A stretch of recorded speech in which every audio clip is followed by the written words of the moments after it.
Greetings. Much of life is a start and a stop, if you will.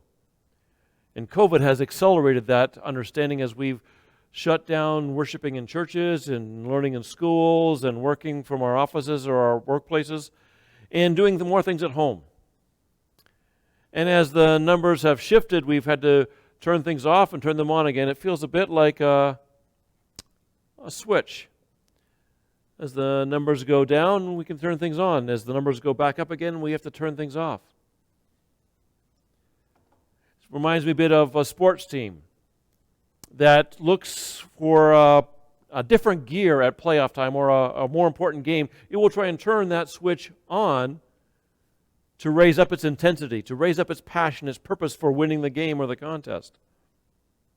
It also reminds me of the crowd at Easter in Jerusalem. When Jesus came into the city, they shouted Hosanna and they praised his name.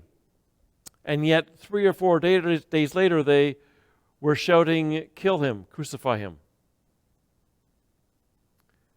Makes me think about our own journeys in life and faith. At what points in your faith life is it turned on? And at what time is it turned off? What things in your faith are hard to believe, to grasp, and turn on? And what parts of our world, whether it's a pandemic or a belief in religion, that just turn your faith off? I want to read to you from the Gospel of John. John 20, verse 24. Now Thomas, one of the 12, was not with the disciples when Jesus came. So the other disciples told him, "We have seen the Lord." But Thomas said to them, "Unless I see the nail marks in his hands and put my finger where the nails were and put my hand into his side, I will not believe."